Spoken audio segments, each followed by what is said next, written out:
हाय, मेरा नाम डॉक्टर सौरभ वर्मा है और आज हम कंडेंसेशन सिलिकॉन के बारे में पढ़ेंगे। तो कंडेंसेशन सिलिकॉन एक इम्प्रेशन मटेरियल है जो कि इलास्टोमर्स में आता है। अब हमें इसे पढ़ने की क्या ज़रूरत हुई? पढ़ने की तो ज़रूरत है। दूसरी बात, क्या हमें इसे क्लिनिक में यूज़ करते हैं? हाँ, इसे हम क्लिनिक में यूज़ करते हैं। ये एक बहुत अच्छा मटेरियल है और बहुत कॉस्ट इफेक्टिव मटेरियल है जो कि अच्छी डायमेंशनल स्टेबिलिटी देता है। ये इलास्टोमर्स है इसलिए अच्छे से फ्लो भी होता है अंडरकट्स में। ये हम एफपीडी की बात कर रहे हैं यहाँ पे, ठीक है, कंप्लीट डेंचर की बात नहीं कर रहे। क्राउन प्रिपरेशन करने के बाद जब हम इम्प्रेशन लेते हैं तो उसमें इलास्टोमेरिक इम्प्रेशन की ज़रूरत होती है। इलास्टोमेरिक इम्प्रेशन मटेरियल की एक खास बात है कि वो इलास्टिक होते हैं, यानी कि और अच्छे से फ्लो भी कर जाते हैं अंडरकट्स एरिया में।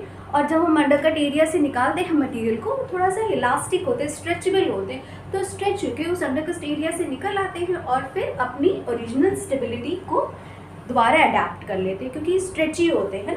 रबड़ को हमने खींचा और दोबारा अपनी पोजीशन पे आ गई। तो अंडरकट पे हमने मटेरियल को फ्लो किया और उसके बाद निकाला। जब हम निकाला तो वो खिंचा यानी कि वो टूटेगा नहीं। उसके बाद खींचने के बाद वो दोबारा अपनी ओरिजिनल पोजीशन पे आ जाएगा जहाँ पे हमने इम्प्रेशन लिया था। ठीक, ये हो गया इलास्टोमर्स। अब ये देखते हैं कि सबसे पहले देखो अगार आया था। अगार की डिसएडवांटेज को कंपनसेट करने के लिए, ओवरकम करने के लिए एल्जिनेट आया। एल्जिनेट को ओवरकम करने के लिए इलास्टोमेरिक इम्प्रेशन मटेरियल्स है। तो सबसे पहले हमने पढ़ा था पॉलीसल्फाइड। पॉलीसल्फाइड का टेस्ट बहुत ख़राब होता है, जिसकी वजह से PbO2 की वजह से उसका टेस्ट बहुत ख़राब होता है, ब्राउन कलर भी होता है और इस वजह से हम उसे क्लिनिक में यूज़ नहीं करते। सी सिलिकॉन को हम यूज़ करते हैं। तो अब इसमें देखते हैं कि ये किसके फॉर्म में आता है। देखो, ये 2 पेस्ट फॉर्म में आता है। एक तो उसमें बेस पेस्ट हो जाता है एक ट्यूब, और दूसरे उसे एक्टिवेटर का ट्यूब कहते हैं। तो 2 ट्यूब फॉर्म में आ गया, एक में हो गया बेस और दूसरे में हो गया एक्टिवेटर। इसे पट्टी फॉर्म में भी यूज़ करते हैं। ये टब में भी आता है, पट्टी फॉर्म में टब में मटेरियल आता है भर के, ठीक, ट्यूब की बजाय। वो थोड़ा सा सेमी सॉलिड होता है, ट्यूब की तरह नहीं होता है। दूसरा, इसे ट्यूब और पट्टी दोनों में हम इस्तेमाल कर सकते हैं। इसे कहते हैं पट्टी वॉश इम्प्रेशन मटेरियल, ठीक, या पट्टी वॉश टेक्निक कहते हैं।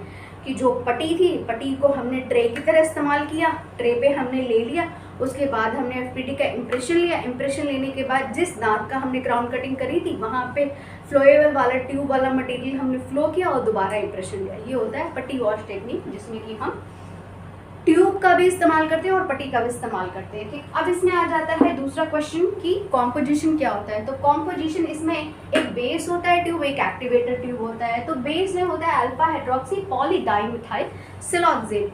ये याद करना पड़ेगा कई बार। दूसरा आता है स्टेनस ऑक्साइड। अब इसी स्टेनस ऑक्साइड की वजह से ये ऑक्सीडाइज हो जाता है, जिसकी वजह से टिन जो है ना, स्टेनस टिन, वो ऑक्सीडाइज हो जाता है, जिसकी वजह से इसकी सेल्फ लाइफ ज़्यादा नहीं होती है। ये इसका एक ड्रॉबैक है, डिसएडवांटेज है कि इसकी सेल्फ लाइफ बहुत ज़्यादा नहीं होती।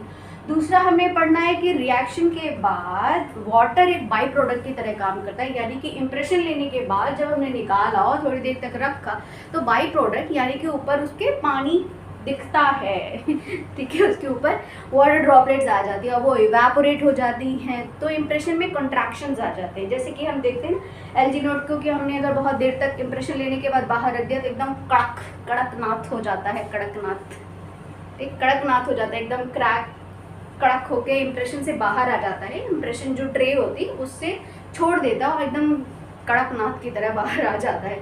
उसी तरीके से ये भी, तो ऑब्वियसली अगर इस तरीके की इसकी टेंडेंसी वाटर है, वाटर इवेपोरेट हुआ तो ऑब्वियसली ये भी कॉन्ट्रैक्ट हो जाता है। ठीक, अब जब कॉन्ट्रैक्ट हो गया तो डायमेंशनल स्टेबिलिटी तो खराब होगी। तो पहली बात कि इसमें मल्टीपल ट्रे हम इस्तेमाल नहीं कर सकते। ठीक, इस पर भी क्वेश्चन आया है, मल्टीपल ट्रे इस्तेमाल नहीं कर सकते।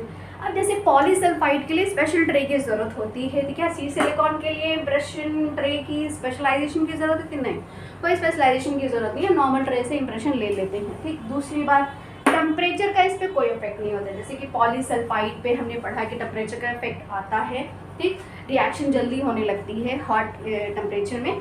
दूसरा, एल्जिनेट पे भी इसका असर आता है। तीसरा, आगार तो टेम्परेचर बेस्ड है ही, है ना, हिस्टेरेसिस टेम्परेचर लैग जो हमने वहाँ पे पढ़ा था। तो इस तरीके से ये सिलिकॉन के बारे में इतना ही है कि ये सप्लाई हमारे क्लिनिक में कैसे मिलेगा, हमें मार्केट में कैसे मिलेगा। दूसरा कॉम्पोजिशन, तीसरा रिएक्शन और PYQs में देखो सप्लाई पे तो कुछ नहीं पूछा गया है, और यहाँ पे पट्टी वॉश यहाँ पे हम एक आइडिया ले सकते हैं कि पटी वॉश पूछा गया है क्वेश्चन, पटी वॉश टेक्निक क्या होती है और ये किस में इस्तेमाल होती है। दूसरा, हाँ, पॉलीमिथाइल, इस पे भी क्वेश्चन पूछा गया है। ठीक, हाइड्रोक्सी ग्रुप, इस पे भी क्वेश्चन पूछा गया है। स्टेनस पे तो पूछा ही जाएगा भाई, इसी को रिएक्टर भी कहते हैं, इसी को एक्सीलरेटर भी कहते हैं।